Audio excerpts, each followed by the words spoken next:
Mario Hercezi to speak on global regulatory strategy for the CTNNB1 clinical trial. The floor is yours. Thank you.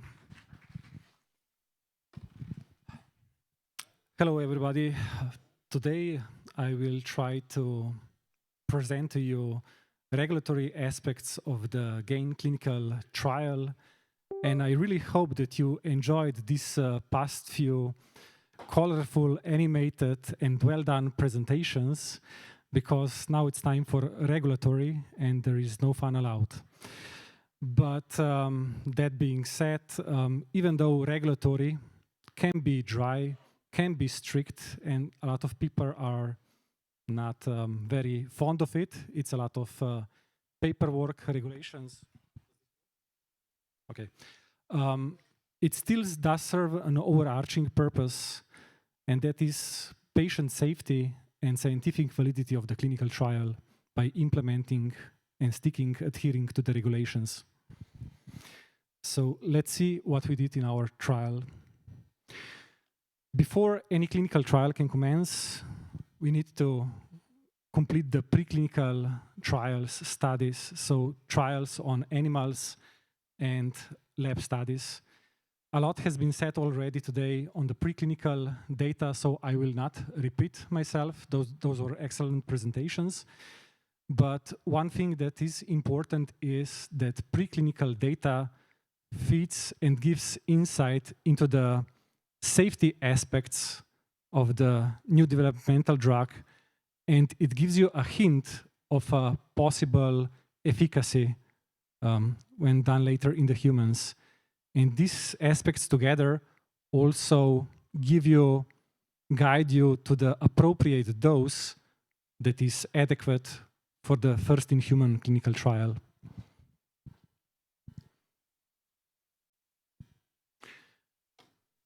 Before you engage in any kind of both preclinical and clinical trial work, it's really important that you consult with regulatory authorities way before. And for our clinical trial, these consultations already started in year 2022. And Spela, the sponsor, the CTNNB1 Foundation, engaged talks with EMA, the European Medicines Agency, the Slovenian Agency for Medicinal Products and Medical Devices, and Slovenian Ethics Committee. And they discussed key topics of interest, namely the dose selection, the preclinical data package was presented to them, the most optimal, safest way to administer the drug to the patient. Discussions were held on the definition of the appropriate study population, that is eligibility criteria and age range. And of course, the clinical trial overall design was discussed with them. And the following is perhaps a little bit hidden to the public eyes, especially perhaps to you, the parents. And it is the following. So not only did the sponsor engage with the regulators to be true to the regulatory framework of the clinical trial and for the trial to be scientifically valid, but Spela, the CTNNB Foundation, engaged with many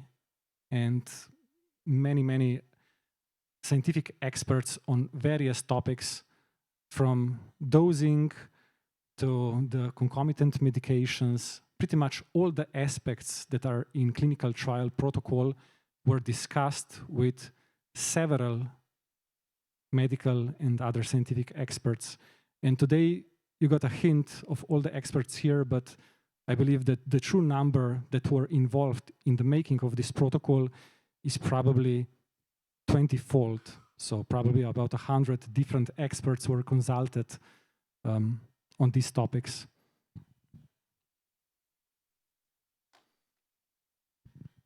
And then we come to the clinical trial design.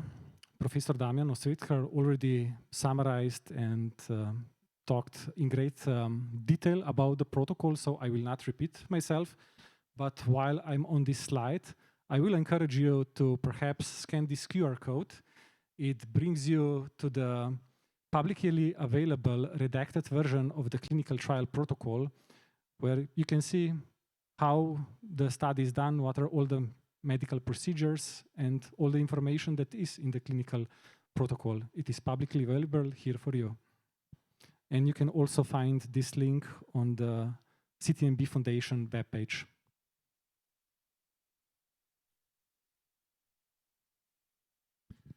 So once you complete all the preclinical studies, the lab studies, once you gather all the results, it's time to package this information into documents that you then submit to the regulators for their review and approval. So the preclinical data information is summarized in the so-called investigator's brochure. The information about the manufacturing and quality of investigational medicinal product is summarized in the IMPD dossier. And of course, all the medical procedures are summarized in the clinical trial protocol. There are, of course, many other documents, additional scientific documents, and other patient-facing documents, such as consents, that are also being submitted and reviewed, approved by the regulators. And the applicable regulatory bodies that reviewed these clinical trials so far, because we have the currently clinical trial ongoing in Slovenia, is the Slovenian Agency for Medicinal Products, the Slovenian Ethics Committee, and also, since we are dealing in the gene therapy and modified genetic materials, we also needed to obtain approval from the Ministry of Environment.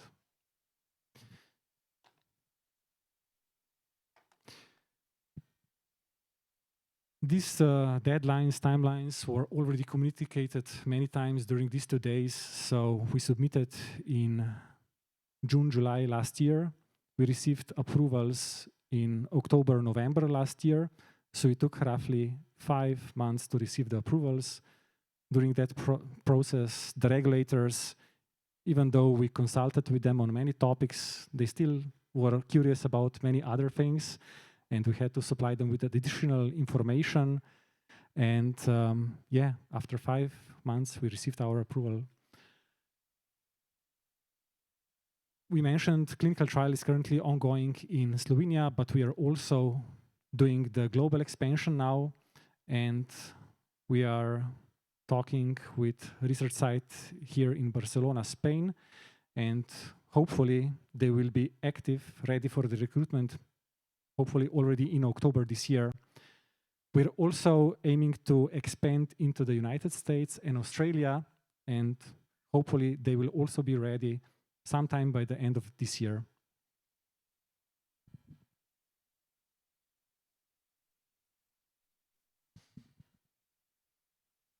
Okay, so now that we have all the approvals in place, now it's time to make the clinical trial and recruit patients. And first patient was dosed in December last year, second patient in May this year.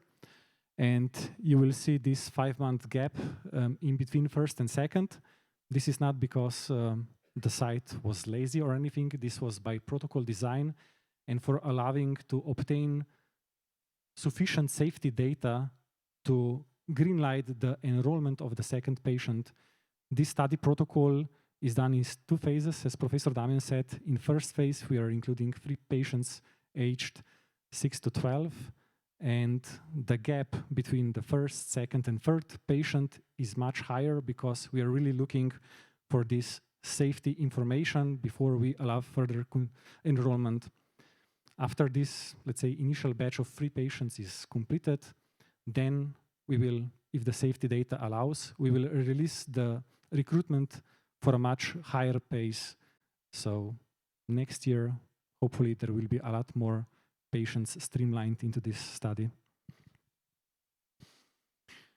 But the regulatory obligations for the sponsor, for everybody involved in the clinical trial, don't end just with obtaining the approval and conducting the clinical trial. There is a lot of work also to be done during the clinical trial, namely the safety reporting. sponsor is required to update all the documents with new information, and this new information, if significant, also to be available to the parents. And protocol can also slightly change during the clinical trial to better fit the new findings and make it more practical and better for conducting. And as was discussed before, in this trial we have Data Safety Monitoring Board. This is an independent board of medical professionals from the field, and they are tasked for independently reviewing the safety data and bringing their own conclusions on whether the drug is safe, the clinical trial protocol is safe for it to continue with recruitment.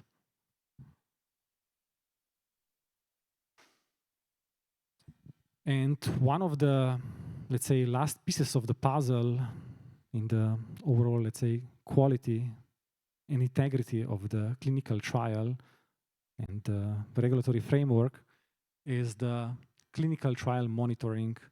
So what is clinical trial monitoring? In essence, it's an oversight process that is mandated by regulations, by the regulatory authorities. So it assures that participants are safe in the clinical trial.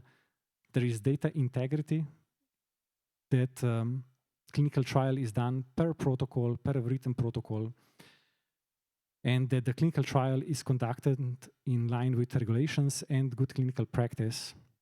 But this is still maybe a little bit abstract for you. So what does it really mean in practice? So in practice, this means that there is a person, a qualified staff that visits the research site. They have access to all the medical charts, all the clinical data collected in the clinical trial, and they review it, and they make sure that the clinical trial, by reviewing the documents, that was conducted in line with clinical trial protocol and applicable regulations. And this altogether, this process of clinical trial monitoring serves as regulatory and scientific checkpoint and a way to assure integrity of the clinical trial data.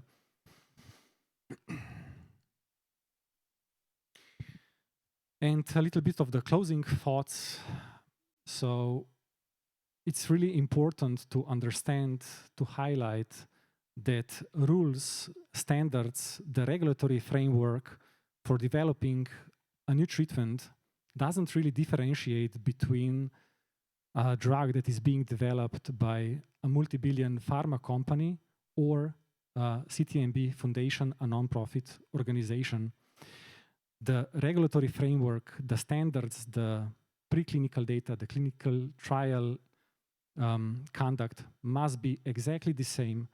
So I hope you can grasp how much effort is required from the CTNNB Foundation, from everybody involved for this to take place. So it's really, yes, there are a lot of challenges, but at the same time, it's also a statement of dedication of all the experts involved here, and also you, the family members, not only you as inactive family members, but family members who are active in the NHS study, the natural history study, who are attending these conferences. And all of you together brought this project to this milestone, which is clinical trial. So with that, thank you everybody, and thank you for your attention.